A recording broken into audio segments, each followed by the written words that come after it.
Class में आप सभी लोगों का एक बार फिर से स्वागत है। आज हम लोग यूपी टेट का जो प्रीवियस ईयर पेपर हुआ था 2018 का, उसमें हम लोग आज मैथ्स का सोल्यूशन देखेंगे। तो जितने भी यूपी टेट की तैयारी कर रहे हैं, जो अपकमिंग सुपर टेट का एग्जाम भी होने वाला है, तो उस पॉइंट ऑफ व्यू से भी आपके लिए इंपॉर्टेंट है कि जितने भी प्रीवियस ईयर के क्वेश्चन आपके एग्जाम में पूछे गए हैं टेट से रिलेटेड, तो वो सारे क्वेश्चन पेपर आप लगा लें। खास तौर से देखिए, मेरा काम है मैथ्स के लिए इस पे काम करना।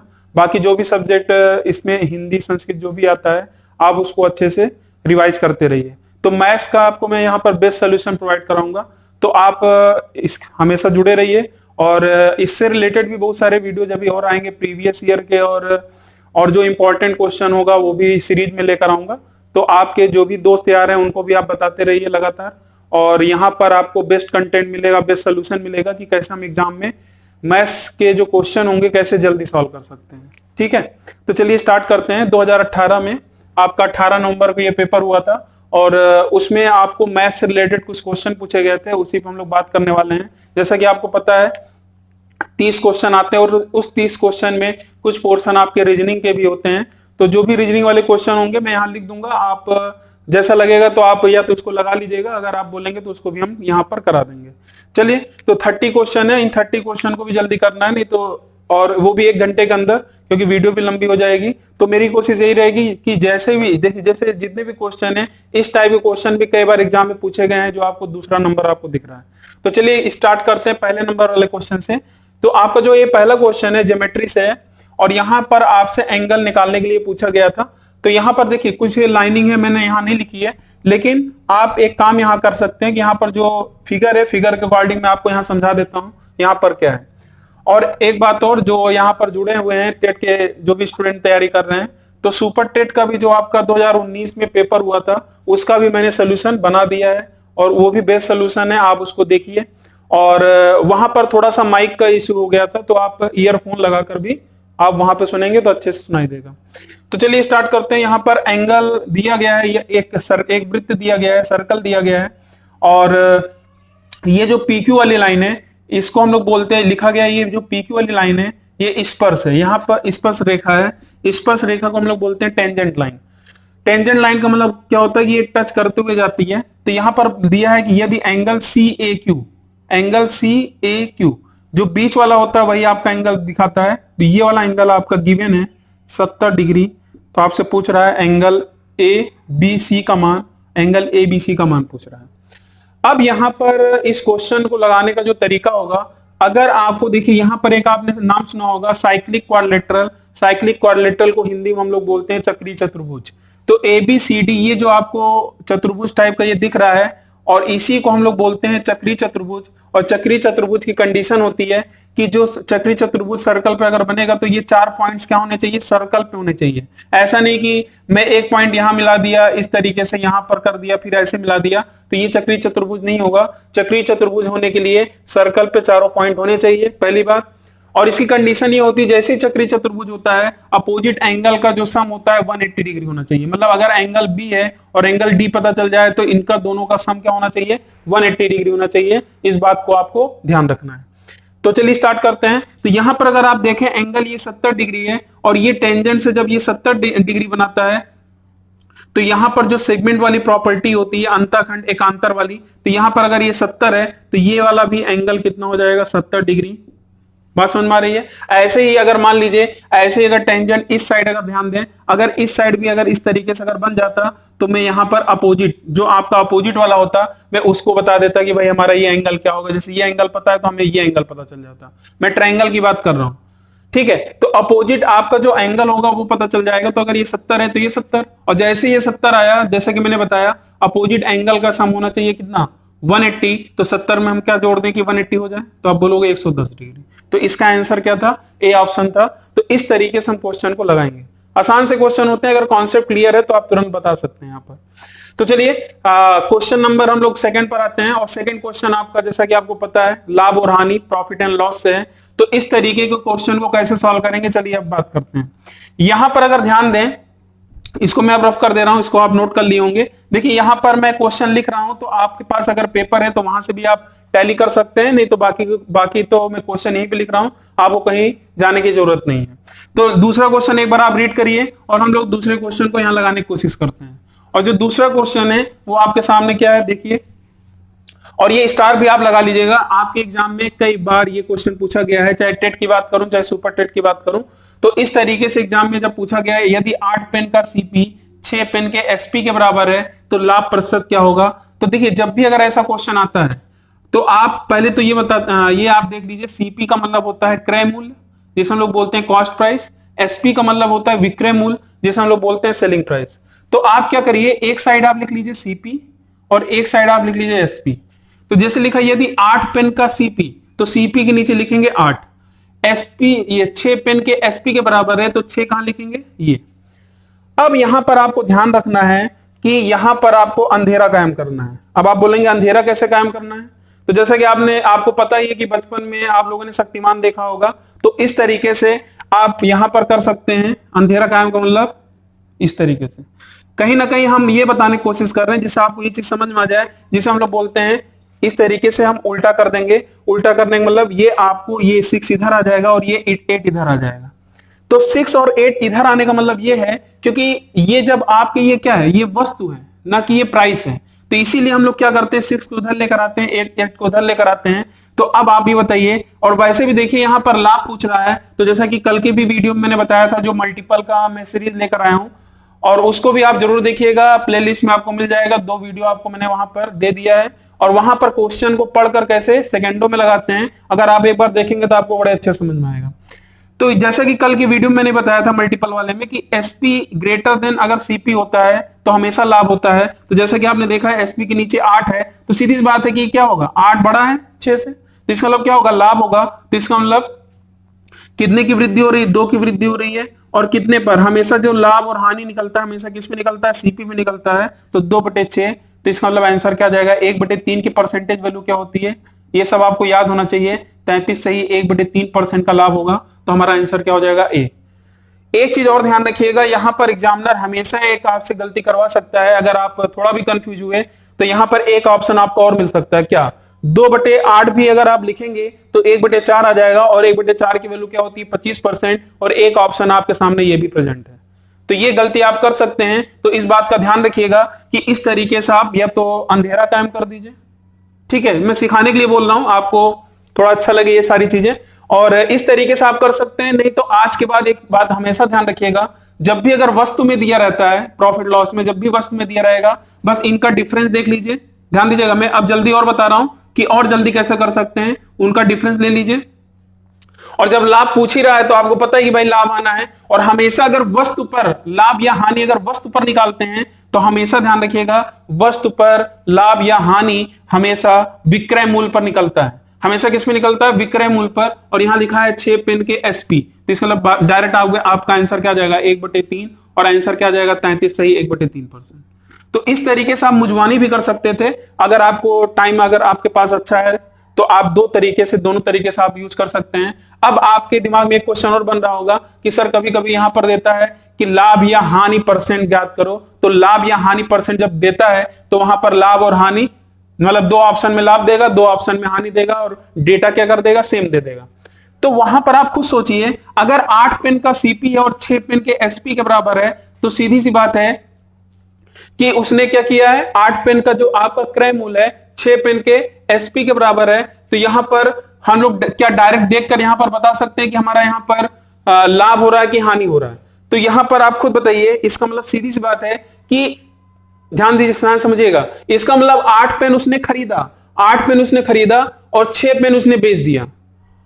8 पेन खरीदा है और 6 पेन उसने बेच दिया मान लीजिए मार्केट में, इसका मतलब, और तब जाकर उसका क्या हो गया, पूरा जो भी उसने लगाया था, क्रय किया था, तो वो चीज उसका आ चुका। लेकिन अभी भी आप देखिए उसके पास 2 पेन अभी और उसके पॉकेट में बचा है, इसका मतलब वो 2 पेन जब बेचेगा वो लाभ का ही काम करेगा। तो इस तरीके से आप सोच सकते हैं, और आप देख के ही बता सकते हैं कि यहां पर लाभ हो रहा है कि हानि हो रहा है। और यही चीज अगर मैं उल्टा कर देता तो क्या हो जाता, हानि हो जाता। ठीक है, ध्यान समझ। इसीलिए देखिए 30 भले क्वेश्चन है, लेकिन आपको एक एक क्वेश्चन में देखिए, अगर मैं चाहूं तो इसको 20-25 मिनट में भी जल्दी जल्दी सोल्यूशन करा खत्म कर दूं, लेकिन भले 1 घंटे का वीडियो भले ही हो, लेकिन हर एक क्वेश्चन से आपको ये पूरा आज के बाद ऐसे क्वेश्चन अगर देखेंगे आप तुरंत कर देंगे। ठीक है, तो उम्मीद है कि समझ में आ गया होगा। अगर मेरी बात को अगर थोड़ा कम समझ में आया तो रिवाइंड करके जरूर एक बार देखिए। तो 2 सॉल्यूशन हमने यहां पर कर दिया है। चलिए तीसरे क्वेश्चन पर आते हैं, और जो तीसरा क्वेश्चन है ये आपका नंबर सिस्टम से है, और इसको भी मैं आपको 2 तरीके से समझाने की कोशिश करता हूं, और ध्यान से समझिएगा। तो तीसरा क्वेश्चन क्या है, देखिएगा ध्यान से। कौन सी परमेय संख्या, जो परमेय संख्या क्या होता है, जिसे हम लोग बोलते हैं रेशनल नंबर, जिसे हम p बाई क्यू के फॉर्म में लिखें, और p और q क्या होना चाहिए, इंटीजर, और q does not equal to क्या होना चाहिए, 0। इंटीजर का मतलब होता है पूर्णांक। तो 3/5 और 4/5 के मध्य नहीं आती है। अब ऐसा नहीं कि आप डिवाइड करने बैठ गए, फिर उसको यहां पर भी ऑप्शन में भी डिवाइड करने लगे, दशमलव में करने लगे, तब तो काफी टाइम लग जाएगा। इसको मैं 2 तरीके से आपको समझा सकता हूं। एक तरीका तो यह है कि अगर आप परसेंटेज वैल्यू अगर आप याद करना सीख गए हैं कि आपको पता है 1/5 की वैल्यू कितनी होती है, बोलिए 20%। 4/5 की वैल्यू क्या हो, सॉरी 1/5 की वैल्यू 20% होती है, तो 3/5 की वैल्यू कितनी हो जाएगी, 60%। मैं परसेंटेज में लेकर कर रहा हूं। और 4/5 की वैल्यू कितनी हो जाएगी, 80%। मतलब कहीं ना कहीं 60 और 80 के बीच में अगर जो होगा, अगर आ रहा है तो मतलब वो ऑप्शन नहीं होगा। क्लियर। मैं 2 तरीके से समझाऊंगा, और दोनों ही तरीका काफी इंपॉर्टेंट होगा। और आज के बाद ऐसे क्वेश्चन अगर बीच वाली परमेय संख्या भी पूछ ले और ऑप्शन आपके पास दिया है, तब भी आप एलिमिनेट करके आप ऑप्शन तक पहुंच सकते हैं। तो अब आप ये बताइएगा, परसेंटेज वैल्यू आपने पढ़ा होगा, तो 1/10 की वैल्यू कितनी होती है, 10%, और 7 से अगर मल्टीप्लाई कर देंगे तो ये 70% हो गया क्या। तो आप देख रहे हैं कि 60 और 80 के बीच में 70 आ रहा है, और आपसे कौन सा ऑप्शन पूछा है, कौन से इसके मध्य में नहीं आता है, तो इसका मतलब ये ऑप्शन तो होगा ही नहीं। क्लियर है। तो अब आगे बढ़ते हैं। यहां पर अगर ध्यान दें, 2/3 की वैल्यू भी अगर आपको परसेंटेज आपने पढ़ा होगा, इसकी वैल्यू होती है 66 सही 2/3%। तो ये सब याद होना चाहिए। जब परसेंटेज आपको मैं पढ़ाऊंगा तो सारी फ्रैक्शन वैल्यूज का परसेंटेज में क्या होता है वो मान आपको याद होना चाहिए। तो ये भी ऑप्शन नहीं होगा, क्योंकि कहीं ना कहीं ये भी बीच में आएगा। अब आपके पास 2 ऑप्शन बचे, 19/30 और 16/30। ध्यान समझिएगा। अब आपको पता है कि 1/30 की जो वैल्यू होती है 3 सही 1/3% होती है। देखिए, जो जिसको याद होगा तभी होगा।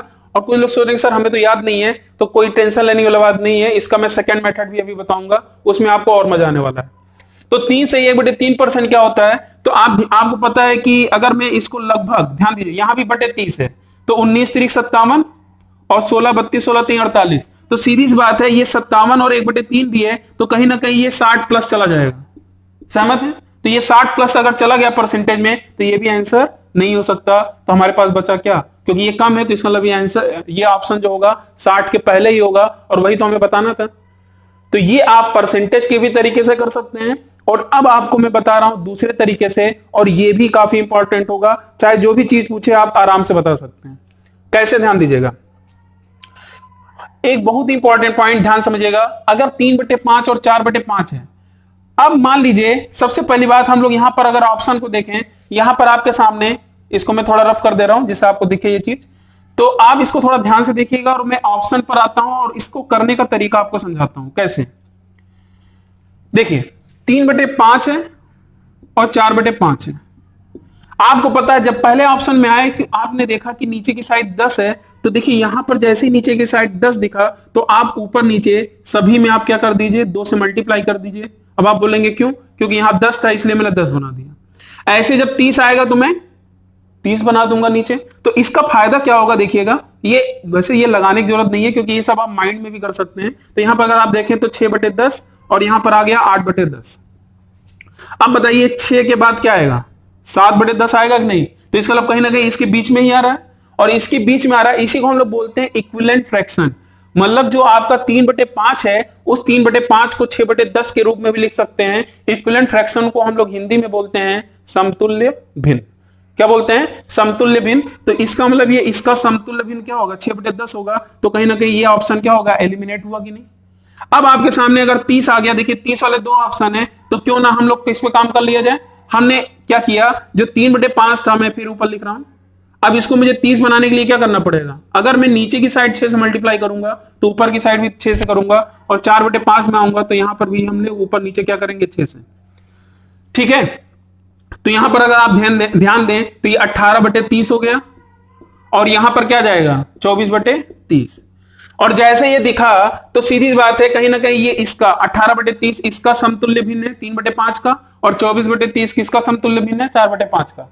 तो कहीं ना कहीं ये भिन्न आपका वही है। और इसके बीच में अगर आप ध्यान दें तो अगला इसके बीच में क्या आएगा, 19/30, 20/30, 21/30, 22/30, और कहीं ना कहीं 19/30 जो होगा ये भी कहीं ना कहीं इसके बीच में आ गया, तो ये भी ऑप्शन एलिमिनेट हो गया। और यहां से देखते ही पता चल गया, मुझे ये भी देखने की जरूरत नहीं पड़ी कि 16/30 क्या होगा, कहीं ना कहीं ये इस साइड होगा, क्योंकि 17, 16, 15 इस तरीके से इस साइड हो गया। तो इसका मतलब ये आंसर मतलब यही क्या होगा, इसके बीच में नहीं आएगा। तो हमारा आंसर ये तो पूछा है, यही आंसर हो गया।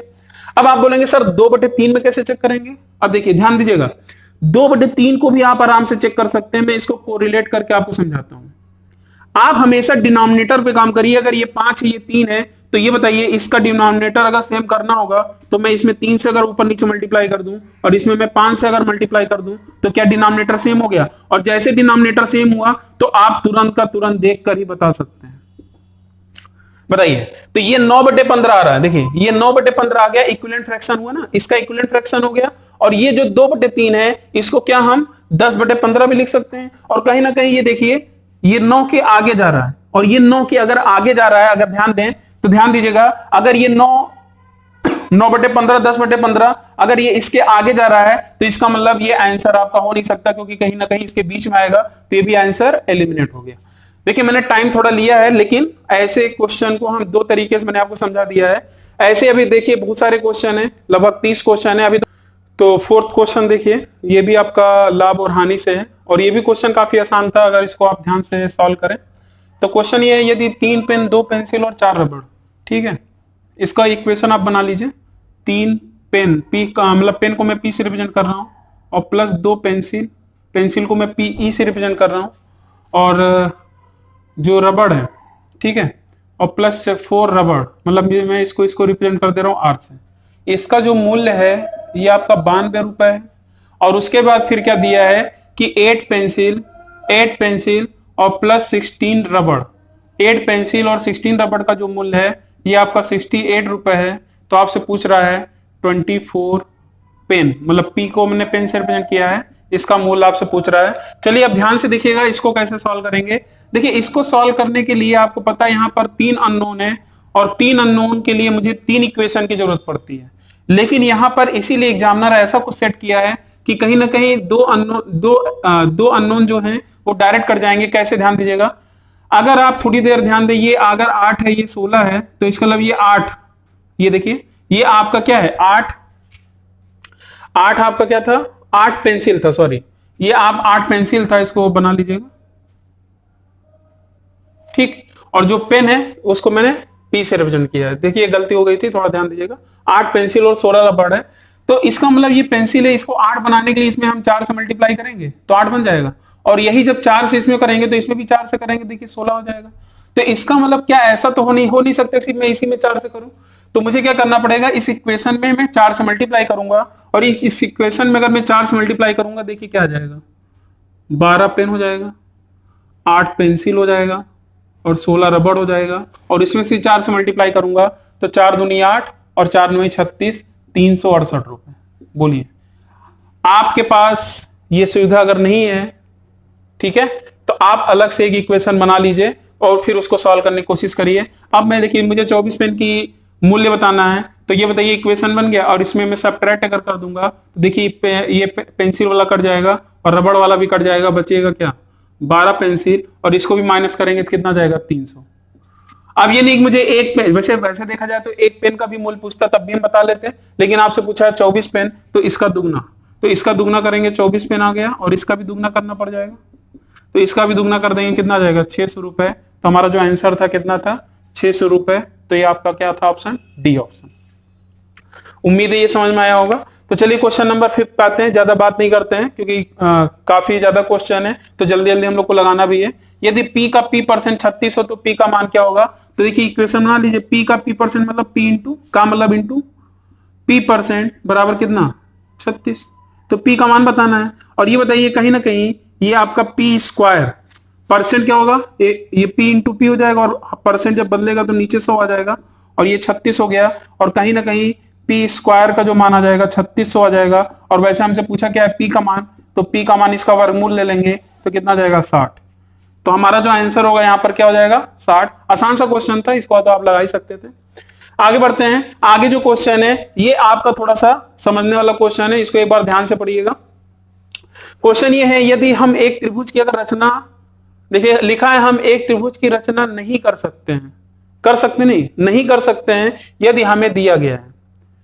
अब ये बताइए यदि हम एक त्रिभुज की रचना नहीं कर सकते हैं, पहली बात तो हम लोग इसका कंडीशन देखते हैं क्या क्या ऑप्शन दिया गया था। पहला दिया था केवल 3 कोण, और काफी स्टूडेंट लोग यहाँ पर ये गलती किए थे। तो अगर जो ज्योमेट्री काफी अच्छे से पढ़ा होगा तो इसको आप देखते ही बता सकते थे। क्या, ध्यान दीजिएगा, केवल 3 कोण है और उसके बाद दिया है 2 कोण और 1 भुजा। और ये कहीं ना कहीं अगर आप सर्वांगसम पढ़े होंगे, कांग्रुएंट ट्रायंगल पढ़े होंगे, तो वहां पर आपने आराम से देखा होगा, रचना किया होगा। तो 2 कोण और 1 भुजा, 2 कोण और 1 भुजा भी क्या होता है, ये भी हम बना सकते हैं अच्छे से। केवल 3 भुजाओं से भी हम लोग बना सकते हैं ट्रायंगल, किसी भी ट्रायंगल का। और 2 भुजा और उनके मध्य के कोण, तो ये तो बनना ही बनना था, 2 भुजा और उनके ऐसे जो हम लोग पढ़ते थे, तो ये भी बन सकता था, ये भी बन सकता है, ये भी बन सकता है। फिर लिखा है केवल 3 कोण। अगर सिर्फ 3 कोण दिया है, अब ध्यान दीजिएगा, अगर 3 कोण दिया है तो जो मुझे त्रिभुज बनाना होगा वो बन ही नहीं पाएगा, क्योंकि आपके पास त्रिभुज की कोई मतलब कोई भी साइड आपका मतलब जो लेंथ होगा वो कभी भी फिक्स हो ही नहीं पाएगा। इसीलिए जो केवल 3 कोण होता है ये आपका समरूप त्रिभुज के अंतर्गत आता है। मतलब समरूप त्रिभुज का मतलब ये होता है जिसमें तीनों एंगल क्या हो, सेम हो। और जब तीनों एंगल, अगर ये नहीं दिख रहा मैं ऊपर लिख दे रहा हूं, अगर जिनके तीनों एंगल सेम हो, इसे एक त्रिभुज ये बना दिया, सभी के एंगल सेम है। और इसी की इसका इसमें भी देखिए तीनों के एंगल सेम है, इसी को हम लोग बोलते हैं क्या, सिमिलर ट्रायंगल, समरूप त्रिभुज। तो कहीं ना कहीं देखिए ये सिमिलर, ये इसकी सिंबल होता है, तो ये समरूप है। लेकिन कहीं ना कहीं आप देख रहे हैं कि आपका तीनों एंगल दिया है लेकिन कहीं ना कहीं त्रिभुज उस हिसाब से नहीं बन पा रहा है। इसीलिए जो इसका एप्रोप्रिएट आंसर यहां पर था केवल 3 कोण। बात समझ में आ रही है? बन तो सकता है, देखिए यहां पे लिखा कितने रचना नहीं कर सकते हैं, क्योंकि देखिए कोण आप जब लोगे तो जो कोण बनेगा वो आप काफी दूर तक भी खींचे जा सकता है। तो यहां पर जो आपका आंसर था केवल 3 कोण, और यही आपका आंसर क्या है, यदि 1 स्क्वायर प्लस 2 स्क्वायर, मतलब इस तरीके से क्वेश्चन पूछा गया था और यहाँ पर यही आपके ऑप्शन दिए गए थे। और काफी लोग इसमें लगा कि कैलकुलेशन काफी बड़ा है और आपने देखते ही छोड़ दिया। लेकिन एक बार इसका सोल्यूशन आप देखिएगा, आपका नजरिया खुद ही बदल जाएगा कि कैसे इन क्वेश्चनों को हम जल्दी सॉल्व कर सकते हैं। जैसा कि मैंने आपको सुपर टेट, अगर आपने नहीं देखा है तो सुपर टेट का जो मैंने प्रीवियस ईयर का बना रखा है, और काफी इंपॉर्टेंट जो 20 क्वेश्चन है मैं पूरे के पूरे डिटेल में सोल्यूशन करवाया है, ठीक है। और वो वीडियो भी काफी लंबी होगी, सोचिए 20 क्वेश्चन करवाने मुझे 1 घंटे से ज्यादा लग गए हैं, क्योंकि वहां मैंने पूरा डिटेल में एक क्वेश्चन के थ्रू और क्या क्या क्वेश्चन बन सकते हैं वो भी मैंने बता रखा है। शायद थोड़ा सा आपको प्रॉब्लम हो सकती है, उसमें थोड़ा माइक का इशू हो गया था, इसी कारण मैंने वहां पर लिख भी दिया है कि भाई ईयरफोन का आप यूज करिए और पूरा डिटेल में आप सोल्यूशन को सुनिए, और वहां से आपको जरूर फायदा मिलेगा। तो यहाँ पर देखिए ऐसे ही इस क्वेश्चन में भी हम लोग देखिए डिजिटल सम लगाने वाले हैं। और डिजिटल सम क्या होता है मैंने आपको बताया था, एक अंक में बदल लेना। लेकिन उसके पहले हमारा अप्रोच क्या होना चाहिए उस पर हम लोग बात करते हैं। पूछा ये इसकी वैल्यू दी गई है 285, और यहां से आगे अंदर की साइड दिया है 0.11 का होल स्क्वायर, 0.22 का स्क्वायर, ऐसे डैश डैश करते करते इसका पूरा योगफल पूछा है, सम पूछा है। तो सबसे पहला अप्रोच क्या होना चाहिए, मैं उस पर बात आता हूं करता हूं। अगर ये बताइए मैं अगर आपसे पूछूं 11 का स्क्वायर क्या होता है, तो आप बोलोगे 121। लेकिन यहां अगर पॉइंट लगा है तो आपको अच्छे से पता होगा कि जब हम पॉइंटों का जब हम होल स्क्वायर जब भी करते हैं, कहीं ना कहीं अगर ये 2 अंक के बाद है, क्योंकि 0.11 का 2 बार मल्टीप्लाई करना है, तो आप ये बताइए क्या 4 अंक के बाद दशमलव लगेगा, तो आप बोलोगे हाँ बिल्कुल लगेगा। ऐसे सभी में देखिए 4 अंकों के बाद लगेगा। तो सीधी बात है जब आप जोड़ोगे तो ये तो 4 अंकों के 4 अंकों के इधर दशमलव यही तो रहेगा। इसका मतलब ये क्या 5 अंकों में दशमलव, 5 अंकों के बाद दशमलव हो सकता है? सीओडी देखते ही कैंसिल, सीओडी देखते ही कैंसिल हो गया। अब हमारे पास ये 2 ऑप्शन बचे हैं, और इन 2 ऑप्शन को एलिमिनेट करने के लिए हम लोग क्या यूज करने वाले हैं, डिजिटल सम। अब थोड़ा ध्यान दीजिएगा, इसको अगर ये गिवन ये दिया है और आपसे ये पूछा है, इसका मतलब सीधी सी बात है इसका यूज वो करवाना चाह रहा है। तो आप ये बताइए यहां से अगर मैं 11 का स्क्वायर, ध्यान रखिए 11 कॉमन नहीं लूंगा, 11 का स्क्वायर जब कॉमन लूंगा तभी तो ये 1 का स्क्वायर बचेगा, और ये 2 का स्क्वायर बचेगा, ये 3 का स्क्वायर बचेगा। दशमलव अब छोड़ दीजिए, वो दशमलव तो आना ही आना है। तो 11 का स्क्वायर जब सभी में से कॉमन लेंगे, और 11 का स्क्वायर क्या होता है 121, और अंदर की साइड जो वैल्यू बचेगी क्या वो 285 हो गया? या आप ऐसे बोल सकते हैं 0.0285। मैंने वैसे ही बोला कि पॉइंट को नहीं देखना है, हम लोग डिजिटल सम पे काम कर रहे हैं और अच्छे से आपको पता है, इसीलिए मैंने बोला है कि सुपर टेट वाला भी एक बार जरूर देखिए, वहां पर डिजिटल सम मैंने और अच्छे से एक्सप्लेन किया है। अब मैं यहाँ पर इतना टाइम नहीं दूंगा, आप पहले इस वीडियो को यहीं पर बंद करिए, आप वहां पर जाइए, उसको देखिए डिजिटल सम वाला क्वेश्चन कि कैसे मैं यहाँ पर करता हूँ, और जिनको आता है वो देखते रहें। तो 121 का इसका मतलब सीधी सी बात है, जब आपने स्क्वायर कॉमन लिया तो इसका मतलब ये पूरी की वैल्यू कितनी बचेगी? ये पूरा यही आ जाएगा 1 स्क्वायर 2 स्क्वायर 3 स्क्वायर, और ये इसकी वैल्यू कितनी हो जाएगी 285, और इसका मतलब इसी में मुझे क्या करना है 121 का गुणा। अब आप खुद सोचिए, इसका गुणा करने में आपको काफी टाइम लगेगा, लेकिन देखिए अगर मैं डिजिटल सम अप्लाई करता हूं तो डिजिटल सम क्या होता है, एक अंक में बदल देना। एक अंक में कैसे बदलते हैं? 8 5 13, 13 2 15, 13 2 15। तो इस 15 को क्या मैं फिर जोड़ दूंगा, 5 1 6 हो जाएगा? बोलिए।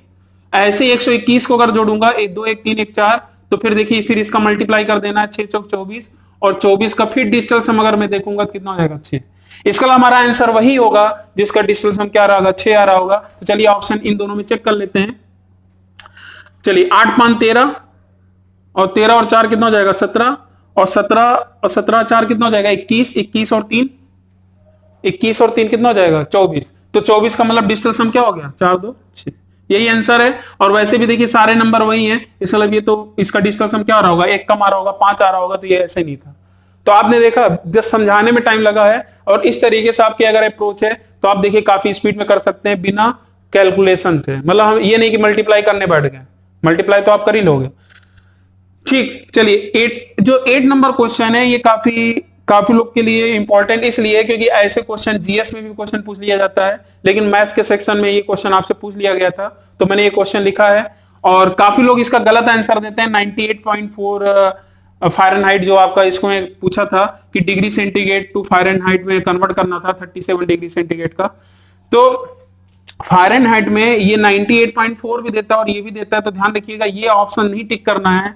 आंसर जो हमारा होगा 98.6 फ़ारेनहाइट होगा, ध्यान रखिएगा इस बात का, ये नहीं कि इसी को लगा दिया, ये आंसर होगा। चलिए आगे बढ़ते हैं क्वेश्चन। तो जो 9 क्वेश्चन है ये आपका साधारण ब्याज का क्वेश्चन है। लिखा है एक राशि साधारण ब्याज पर 10 वर्षों में दुगनी हो जाती है, कितने वर्षों में यह राशि उसी ब्याज की दर से 3 गुनी हो जाएगी? तो चलिए आसान सा क्वेश्चन होता है, और साधारण ब्याज में हम लोग देखिए कैसे करेंगे। अपने मान लीजिए मूलधन कितना है 100, और फिर क्या हो रहा है 10 वर्ष के बाद क्या हो जा रहा है, यही राशि जो इसका मिश्रधन है ये 200 हो गया, मतलब इसका दुगना हो गया। और अगर इसका दुगना हो गया तो सीधी सी बात है यहां पर ब्याज कितना मिला, आप बोलोगे 100 यूनिट यहां पर ब्याज आपको मिल गया, और कितने साल में 10 वर्ष में। अब ये बताइए अगर ये हो गया फिर उसका फिर क्या बोला, कितने वर्षों में यह राशि उसी ब्याज दर से, तो पहले हम ब्याज दर निकालते हैं। तो ब्याज दर का मतलब होता है एक साल में जितना भी ब्याज आपका कमाया है, तो एक साल में वो कितना कमाया होगा, मतलब 10 यूनिट, इसका मतलब एक साल में 10 आपका ब्याज प्राप्त हो रहा है, तो इसका मतलब आपका जो रेट होगा ये 10% हो जाएगा। तो आप बोलोगे बिल्कुल हो जाएगा, लेकिन ये सब क्या करने की जरूरत थी, क्योंकि यहां बोला है कि इसका 3 गुना हो जाएगा, मतलब 300 करना है, तो इसका मतलब 200 मुझे ब्याज चाहिए, और 200 अगर मुझे ब्याज चाहिए तो सीधी सी बात है अगर 10 वर्ष में 100 ब्याज प्राप्त हो रहा है तो इसका मतलब फिर अगले 10 वर्ष में भी 100 प्राप्त होगा, क्योंकि मुझे 200 ही तो ब्याज चाहिए, तभी तो 300 हो जाएगा ना 100, क्योंकि इसमें जोड़ना पड़ेगा, तो 200 जब इसमें जोड़ूंगा तभी तो 300 होगा, तो इसका मतलब आंसर क्या हो जाएगा 20 वर्ष। साधारण ब्याज में आपको कुछ बातों का ध्यान रखना है, हमेशा जो रेट होता है, जो वार्षिक दर होता है वो हमेशा ईयरली होता है, तो एक साल में जो आपका ब्याज होगा। और उसके बाद इस बात का भी हमेशा ध्यान रखना है कि जो आपका यहाँ पर ब्याज है, साधारण ब्याज लगता है हर साल आपका वही, जो मूलधन पे एक साल में जो ब्याज हुआ दूसरे साल भी वही ब्याज होगा, तीसरे साल भी वही ब्याज होगा, कोई फर्क नहीं पड़ने वाला है। इसीलिए 10 साल में अगर 100 यूनिट ब्याज कमाया तो इसका अगले 10 साल में भी 200 कमाए, 100 और कमाएगा, तो इसका मतलब 200 हो जाएगा, तो डायरेक्ट हमारा आंसर हो जाएगा। तो इस तरीके से हम क्वेश्चन सॉल्व कर सकते हैं। और चक्रवृद्धि ब्याज में क्या होता है, उसमें तो आपको ब्याज पे ब्याज प्राप्त होता है। ठीक है, तो चलिए 9 क्वेश्चन हो गया, हम लोग 10th क्वेश्चन पे आते हैं। लिखा है 80 मीटर व्यास वाले एक वृत्ताकार पार्क के अंदर अधिकतम क्षेत्रफल का एक वर्गाकार खेल का मैदान बना है। एक वर्गाकार आपका खेल का मैदान बना है जो अधिकतम क्षेत्रफल का है, तो खेल के मैदान का क्षेत्रफल क्या होगा। तो सबसे पहले इसको हम लोग क्वेश्चन को देखते हैं, पहले फिगर बना लेते हैं। तो जो पार्क है वो कैसा है, वृत्ताकार, मतलब इस तरीके से आपका वृत्ताकार पार्क बना हुआ है, और इसका जो क्षेत्रफल होगा अधिकतम ठीक है। अधिकतम एक वर्गाकार खेल का मैदान है, तो मतलब एक वर्गाकार टाइप का बना है। ये भले शायद थोड़ा सा आपको आयत लग रहा हो, लेकिन थोड़ा सा और ऊपर आप कर दीजिएगा। और वर्गाकार देखिए जब बनेगा तो अधिकतम जो क्षेत्रफल बनेगा, तो इस बात का भी हमेशा ध्यान रखिएगा, ये जो आपका होगा ये व्यास का काम करेगा, और यही आपका जो व्यास होगा ये 80 मीटर दिया है, तो ये वर्गाकार है। मैं फिर से यहां लिख दूं, इसकी सारी साइड क्या बराबर है, ए। अब यहां थोड़ा सा ध्यान समझिएगा, और जब इस तरीके से इसको आप सॉल्व करेंगे तो यहां पर आपसे पूछ रहा है ये जो आपका वर्गाकार है इसका पूरा क्षेत्रफल पूछ रहा है, और कहीं ना कहीं ये जो व्यास है वृत्त का, ये कहीं ना कहीं वर्गाकार मैदान का विकर्ण बन जाएगा ये, ठीक है। तो ये आपका डायगोनली हो रहा है, तो ये विकर्ण बन जाएगा, डायगोनल बन जाएगा। और आपको पता है कि वर्गाकार जो डायगोनल का फार्मूला होता है भुजा इंटू √2, और ये 80 के बराबर आ गया, तो हमारा जो भुजा हो जाएगा वो भुजा क्या जाएगा, 80/√2। तो √2 से ऊपर नीचे अगर हम मल्टीप्लाई कर देंगे तो आ जाएगा, ये 2 हो जाएगा, और इसको काट देंगे तो कितना आ जाएगा, 40√2। तो जो वर्गाकार भुजा है, एक ही जो साइड आ गई कितनी, 40√2, और वर्गाकार क्षेत्रफल का आपको अच्छे से पता है, उसका फार्मूला क्या होता है, 40√2 इंटू 40√2, ए का स्क्वायर। तो जैसा कि आपको पता है √2 का स्क्वायर, √2 इंटू √2 क्या हो जाएगा, 2, और 40 इंटू 40 कितना हो जाएगा, 1600, 1600 दूनी कितना हो जाएगा, 3200। तो आंसर कितना हो जाएगा, इसका आंसर 3200 मीटर स्क्वायर। और एक ऑप्शन अगर आप ध्यान दें तो एक ऑप्शन 1600 भी दिया है। तो देखिए ऑप्शन बनाने में ही सब ज्यादा टाइम लगता है, क्योंकि ऐसा भी ऑप्शन एग्जामिनर बनाएगा जो आप गलत कर सकते हैं। काफी लोग ऐसा हो गया जल्दबाजी में गलती से आपने लगा दिया 1600 और आंसर गलत हो जाएगा।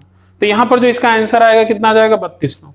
चलिए क्वेश्चन नंबर 11 पर आते हैं। ये आपके नंबर सिस्टम का क्वेश्चन है, और आपको मैं एक बार फिर से बता दूं, अगर आप टेट एग्जाम की तैयारी कर रहे हैं और अगर आप मैथ्स की तैयारी कर रहे हैं उसमें, तो नंबर सिस्टम को किसी भी हाल में छोड़ना नहीं है, क्योंकि नंबर सिस्टम से बहुत क्वेश्चन आपके एग्जाम में पूछे जाते हैं, धुआंधार पूछे जाते हैं। तो 100 के समभाजकों की संख्या क्या होगी, समभाजक को हम लोग इंग्लिश में बोलते हैं नंबर ऑफ इवेंट डिवाइजर। ये नंबर ऑफ क्या होगा, इवेंट डिवाइजर। समभाजकों की संख्या को इंग्लिश में बोलते हैं नंबर ऑफ इवेंट डिवाइजर। और भाजक का मतलब क्या होता है, भाजक इसको हम लोग सम फैक्टर भी बोल सकते हैं, गुणनफल भी बोल सकते हैं, भाजक भी बोल सकते हैं, डिवाइजर बोल सकते हैं। और उसके अलावा यहाँ पर और किस तरीके से क्वेश्चन पूछता है वो भी हम लोग देखते हैं, यहाँ पर ध्यान दीजिएगा। यहां से आपसे ये भी पूछ सकता है सम गुणनखंडों की संख्या, या भाजक बोलता है या सम गुणनखंडों की संख्या, तो उनको हम कैसे सॉल्व करेंगे उसी पे हम लोग काम कर रहे हैं। यहां अगर ध्यान दें तो सबसे पहले इस कॉन्सेप्ट को समझने की कोशिश करते हैं, ठीक है। तो एक बार आप भी लगा लीजिए, और यहां पर अगर ध्यान दिया जाए कि पहले तो हम लोग समझते हैं भाजक का मतलब क्या होता है। फैक्टर का मतलब यह है कि 100 को कौन कौन सी ऐसी संख्या है जो काटती हैं, 100 को ऐसी कौन कौन सी संख्या है जो 100 को डिवाइड करती हैं, काटती हैं, और उसमें भी कौन सी, सम। तो यहां पर हम लोग ध्यान से अगर देखें तो देखिए एक भी देखिए 100 को काटता है, लेकिन एक आपका विषम संख्या, मुझे तो सम की जरूरत है, सम का मतलब इवन नंबर, तो एक तो आपका दो कट जाएगा। 4 भी देखिए 100 को काटेगा। और बताइए, और अगर ध्यान दें तो यहां पर 4 हो गया, उसके बाद फिर आप अगर आगे बढ़ते हैं तो 6 तो काटेगा नहीं ना, तो 8 आपका काटेगा, 10 काट सकता है, ठीक है। फिर आगे बढ़ते हैं, आगे भी अगर आप ध्यान देंगे तो कोई भी नंबर नहीं है जो 100 को काटे, बस 20 आ जाएगा। 25 भी होता लेकिन 25 को हम लेंगे नहीं। फिर आगे बढ़ते हैं, फिर आपका कितना जाएगा, 50 हो जाएगा। 50 के बाद कोई नंबर और है, फिर आपका ये बचा 100। तो कितने आपके बनने, 1 2 3 4 5 6। तो ये सारी क्या है, सम संख्या है, और एक ऑप्शन 6 भी है। तो इस तरीके से हमारा आंसर क्या हो जाएगा, 6। इस तरीके से भी आप कर सकते हैं, नहीं तो इसका एक फॉर्मेट होता है, उस फॉर्मेट को भी मैं जल्दी से बता देता हूं जिससे आप कुछ भी निकाल सकते हैं। तो 100 को सबसे पहले आप क्या कर दीजिए, इसको हम प्राइम फैक्टराइजेशन में तोड़ लेते हैं अभाज्य गुणनखंडों की संख्या में। तो 100 को क्या मैं 2 गुणे 2 5 गुणे 5 लिख सकता हूं, आप बोलेंगे हाँ। तो ये 2 का स्क्वायर हो जाएगा, ये 5 का स्क्वायर हो जाएगा। और जब समभाजकों की संख्या आप निकालते हैं, समभाजकों की संख्या में आप क्या करोगे, जो 2 की पावर, डिसाइडिंग फैक्टर क्या होता है, 2 की पावर, तो जो 2 की पावर है, 2 की पावर जो है उसी को आप लिख लेंगे 2, और जो 5 हो या 7 हो जो भी हो, इसकी पावर अगर 2 है तो इससे 1 ज्यादा, तो 3 दूनी कितना आ गया, अच्छी। तो इस तरीके से आप क्वेश्चन जल्दी से लगा सकते हैं। और अगर आपसे पूछा होता विषम भाजकों की संख्या, तो यहां पर इस वाले पोर्शन को आप छोड़ देते, और इसके आगे आपका, इसके आगे क्या आएगा, 2 के आगे 3, तो विषम कितना हो जाएगा, 3। तो आप निकाल के भी चेक कर सकते हैं। तो मैं फिर से बता दूं मैंने क्या किया, आपका जब सम निकालेंगे तो 2 की जो भी पावर है उसको आप लिख लेंगे, और जो इसके बगल जो 5 है या 7 है जो भी अभाज्य संख्या है इसकी पावर जो भी होगी उसके एक आगे, तो 2 के आगे क्या आएगा 3, इसका मल्टीप्लाई कर दिए 6, और यहाँ पर भी हम लोग डिटेल में किए थे कितना आया था 6। तो इस तरीके से आपका इसका फॉर्मेट बनता है। तो यहाँ पर हमारा जो आंसर होगा क्या हो जाएगा 6 हो जाएगा। चलिए क्वेश्चन नंबर आपका आता है 12। तो एक बार इस क्वेश्चन को भी आप ध्यान से पढ़िएगा, और ये जो क्वेश्चन है इसको आप स्टार लगा लीजिए। क्यों? क्योंकि ऐसा क्वेश्चन आपके एग्जाम में बहुत बार आता है पाई आलेख में, मतलब या तो आपसे एंगल में आपसे पूछा है डिग्री में कितना होगा या परसेंटेज में मान क्या होगा, इस तरीके से आपसे पूछा जाता है। तो सबसे मैं इसके पहले मैं आपको डिस्कस कर दूं कि जो आपका 100% होता है पाई चार्ट में वो आपका 360 डिग्री के बराबर होता है, बताइए, ठीक है। और अगर मैं बात करूं 1% की वैल्यू क्या होगी डिग्री में, तो आप बोलोगे 3.66 डिग्री। कितना? 3.6 डिग्री।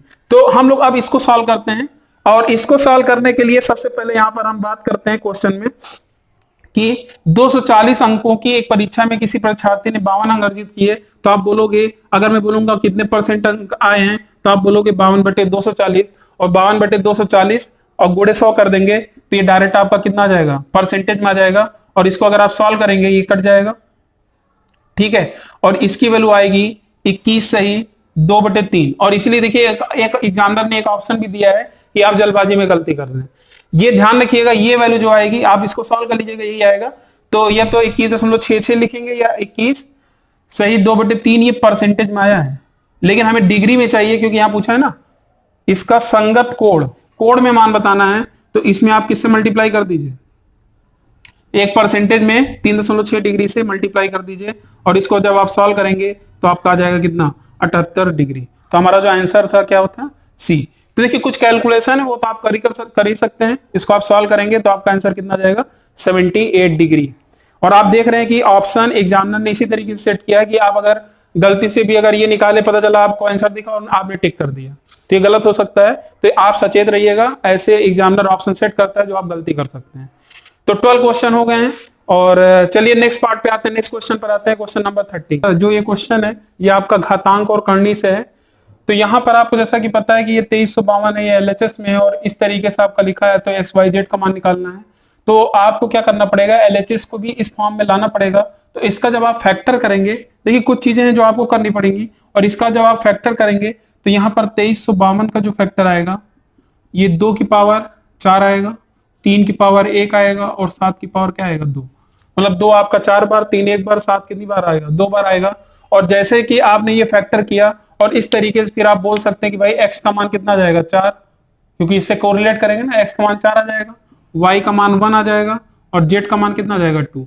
और हमसे पूछा इसका सम, तो इसका सम क्या जाएगा 4 1 5 2 7। अब इसका फैक्टर आप कर लीजिएगा, बाकी तो आप कर ही सकते हैं। तो इसका आंसर क्या जाएगा 7 आ जाएगा। चलिए क्वेश्चन नंबर 14 पर आते हैं। एक क्वेश्चन आपका शेषफल से भी पूछा जाता है, तो इस क्वेश्चन को करने का तरीका क्या होगा। चलिए मैं एक आपको बहुत ही अच्छा तरीका बताता हूं, वैसे मैं इसको 2 तरीके से आपको बताने की कोशिश कर रहा हूं। पहला तरीका एक आपका होता है टोसेन मेथड। टोसेन मेथड क्या होता है कि किसी भी अगर अभाज्य संख्या से भाग दिया जा रहा है, ध्यान दीजिएगा, किसी भी अभाज्य संख्या मतलब प्राइम नंबर से अगर भाग दिया जा रहा है, अभाज्य संख्या क्या होता है, अभाज्य संख्या क्या होता है, जो जिसके केवल 2 फैक्टर हैं, या तो वो 1 से कटे या खुद से कटे, वही अभाज्य संख्या होती है, वही प्राइम नंबर होता है। पहले 2 कंडीशन, टोसेन मेथड में 2 कंडीशन होता है कि एक तो ये पहली सबसे इंपॉर्टेंट जो कंडीशन होता है जिससे हम भाग दे रहे हैं, इसका और इसका एचसीएफ हमेशा क्या आना चाहिए 1। इसका जो एचसीएफ आना चाहिए वो 1 आना चाहिए, वो मतलब आपका क्या होना चाहिए, को प्राइम होना चाहिए, सअभाज्य होना चाहिए। तो सीधी बात, इसका एचसीएफ 1 आ रहा है। और जितनी भी अभाज्य संख्या से जब भाग देते हैं तो उसका जो टोसेन फैक्टर होता है वो आपका इससे एक कम होता है, वो कितना होता है 6। क्या होता है 6। तो आप क्या करिए, ये जो 6 होगा ये आपको ये बताएगा, इसमें 6 से आप भाग दे दीजिए, जो रिमाइंडर बचेगा, जो भी बचेगा उसकी पावर लगाकर 7 से भाग दे दीजिए, जो बचेगा वही रिमाइंडर हो जाएगा।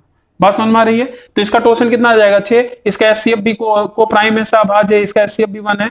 और सारे भी सअभाज्य संख्याओं का एचसीएफ हमेशा क्या होता है 1। एक क्वेश्चन ये भी टेट में पूछा गया है, जब आप 6 से भाग देंगे, देखिए आ जाएगा 6 3 18, 6 3 18, 6 कम 6, मतलब आपका बचेगा ये 3 बच जाएगा, और यही 3 की पावर 3 हो जाएगा, और इसी में 7 से भाग दे दीजिए। 3 की पावर 3 क्या होता है 27/7, और 7 3 21 होता है, तो रिमाइंडर कितना आ जाएगा 6। बताइए तुरंत लगा कि नहीं? तो इस तरीके से आप ये क्वेश्चन कर सकते थे। अब दूसरा अप्रोच क्या है, तो उस पर आते हैं। दूसरा अप्रोच ये है जिससे भी आप भाग देते हैं, जैसे 7 से अगर भाग दे रहे हैं तो आपका यहां पर जो भी नंबर होना चाहिए 7 से एक कम या एक ज्यादा होना चाहिए था, लेकिन यहां पर 7 से एक कम एक ज्यादा है ही नहीं। तो अब उस कंडीशन में आपको यह देखना पड़ेगा कि 3 का जो भी मतलब 3 की पावर जो भी है 7 के मतलब 7 के पहाड़े से एक कम या एक ज्यादा होना चाहिए। कहने का मतलब यह है, जैसे यहां आप ध्यान दें, अगर मैं इसका 3 का स्क्वायर करूंगा 9, तो 7 से कंपेयर में देखिए दो मतलब ज्यादा हो गया इससे। 3 का क्यूब अगर देखूंगा तो 3 का क्यूब कितना होता है 27, और 7 का अगर मैं टेबल पढ़ूंगा तो 7 चौक 28, तो 27 और 28 में देखिए एक का अंतर आ गया ना। तो सबसे इंपॉर्टेंट टारगेट है सभी को एक कम या एक ज्यादा में लाना है। तो मैं इसको देखिए क्या लिख सकता हूं, मैं इसको 3 का क्यूब 27 आ जाएगा, और ये अंदर यहां पर जब 3 इधर लेकर आऊंगा तो ये बच जाएगा 3 चंग 18, 3 चंग 18, 3 त्रिक 9, और अपान में क्या जाएगा 7। फिर ध्यान देते रहिएगा, ये 27 है, इस 27 को क्या मैं 28 माइनस 1, क्योंकि 27 है ना, तो 28 माइनस 1 इसकी पावर 663/7। और जैसे कि आपने पढ़ा होगा ये 7 से कट रहा है, और जैसे ये कट रहा है तो -1 की पावर अगर विषम है, ध्यान रखिएगा, अगर -1 की पावर विषम है, अगर -1 की पावर विषम है तो यहां पर हमारा रिमाइंडर जो आएगा -1 आएगा, और जिससे आपने भाग दिया है इसी को अगर आप जोड़ देंगे तो आपका रिमाइंडर कितना आ जाएगा 6 आ जाएगा। क्लियर है? तो हमारा आंसर क्या जाएगा, यहां से भी 6 आ गया। अगर ये पावर सम होता तो डायरेक्ट हमारा आंसर कितना आ जाता 1 आ जाता, तो यहां पर आंसर क्या हो जाएगा 6 हो जाएगा। तो इस तरीके से ध्यान रखिएगा। और जैसा कि एक इंपॉर्टेंट चीज मैं और बताने वाला हूं, आप ध्यान समझिएगा, जब भी अगर ऐसा क्वेश्चन खासतौर से आपके एग्जाम में आया है, काफी लोग होते हैं ना, काफी लोग तुक्का मारते हैं कि भाई चलो सब तो लगा कर आना ही क्योंकि नेगेटिव मार्किंग है नहीं। तो अगर तुक्का ही मारना है तो मेरी बात को ध्यान सुनिएगा, अगर आपको कंडीशन नहीं पता है, लगा नहीं पा रहे हैं, तब भी आपके चांसेस हैं 90% सही होने के। वो क्या, जब भी इस तरीके से अगर क्वेश्चन दिया रहे तो हमेशा, मैंने कई बार आपके क्वेश्चन को बारीकी से अध्ययन किया है, जो आपके पेपर्स हुए हैं उसमें हमेशा ऑप्शन ऐसा देता है कि अगर आप तुक्का भी मारे तब भी सही हो जाए। तो 7 से या तो एक कम, आप हमेशा 7 से एक कम आंसर लगाएंगे। 7 और 8, तब 8 तो कभी लगा ही नहीं सकते थे, क्योंकि 7 से भाग देने पर, क्योंकि भाई जो भी रिमाइंडर आएगा 7 से तो छोटा ही आएगा ना, तो 8 7 तो वैसे नहीं हो सकता था, लेकिन उस समय स्ट्राइक करता नहीं है। तो या तो हमारा इससे एक कम होगा या तो 1 होगा। यही 2 ऑप्शन होते हैं जहां पर आपके आंसर के चांसेस हैं, लेकिन ऐसा बिल्कुल भी नहीं है, लेकिन मैं उसकी बात कर रहा हूं। बाकी तो आपको देखिए सीखना तो पड़ेगा ही पड़ेगा। चलिए क्वेश्चन नंबर, हम लोग आगे बढ़ते हैं क्वेश्चन नंबर 15 पे। तो ये क्वेश्चन जो 15 है, ये लिखा है एक बहुभुज, ये आपका एक पॉलीगन है, इसके अंतः कोणों का योग क्या दिया है 2160 डिग्री। तो बहुभुज की भुजाओं की संख्या क्या होती है, तो इसका फार्मूला आपको पता होना चाहिए। तो आप इसको ऑप्शन से भी कर सकते हैं, बाकी इसका फार्मूला आप देख लीजिए। इसका जो फार्मूला होगा, इसका फार्मूला होता है बहुभुज के अंतः कोणों का जो योग का फार्मूला होता है, ये n आपका भुजा रिप्रेजेंट करेगा, n-2 पाई, पाई का मतलब होता है 180 डिग्री, और इसका मान कितना दिया 2160। इसको सॉल्व कर लेते हैं। पाई का मान 180 डिग्री, 2160, ये 0 से 0 कट गया, और इसको 9 से काट दीजिए, 9 दूनी 18, 9 दूनी 18, 9 चौक 36, ये 12 से ये 12 हो जाएगा ना। ठीक है, अब यहां से n-2 बराबर 12 हो गया, तो n बराबर ये -2 उधर लेकर जाइए, तो 12 और 2 कितना हो जाएगा 14। यहां पर जो हमारा आंसर होगा ये कितना जाएगा 14। तो इस तरीके से आप क्वेश्चन को सॉल्व कर सकते थे। और n-2 आप इसको एक बार चेक कर लीजिएगा, 180 डिग्री होता है, तो इसको अगर आप सॉल्व करेंगे, हाँ ठीक है, तो n बराबर कितना जाएगा 14। तो ये आपके 15 क्वेश्चन हो। तो मैथ्स के मैंने आपको 2018 का जो आपका टेट का एग्जाम हुआ था 15 क्वेश्चन मैंने करा दिए हैं, और काफी एक्सप्लेन करके मैंने सारे क्वेश्चन को कराए हैं। तो आज के लिए आपका ये पार्ट 1 ही के रूप में मैं इसको लेकर आता हूं, नहीं तो वीडियो काफी लंबी हो जाएगी, और इसीलिए थोड़ा थोड़ा हम लोग 2 पार्ट में इसको करते हैं, और सेकेंड पार्ट में हम लोग कल इसका वीडियो लेकर आएंगे। और वो भी जो क्वेश्चन है, कुछ क्वेश्चन तो रीजनिंग के भी हैं, तो उसको आप खुद लगा सकते हैं। तो आज के लिए बस इतना ही। अगर वीडियो आपको पसंद आए तो जो भी टेट की तैयारी कर रहे हैं, या ऐसा नहीं कि ये सारे जो क्वेश्चन है सिर्फ टेट के लिए इंपॉर्टेंट है, और भी सारे एग्जाम के लिए काफी इंपॉर्टेंट है, तो उनको भी आप बता सकते हैं जो भी आपके दोस्त हैं। ठीक है, तो चलिए आज के लिए बस इतना ही। थैंक यू, धन्यवाद।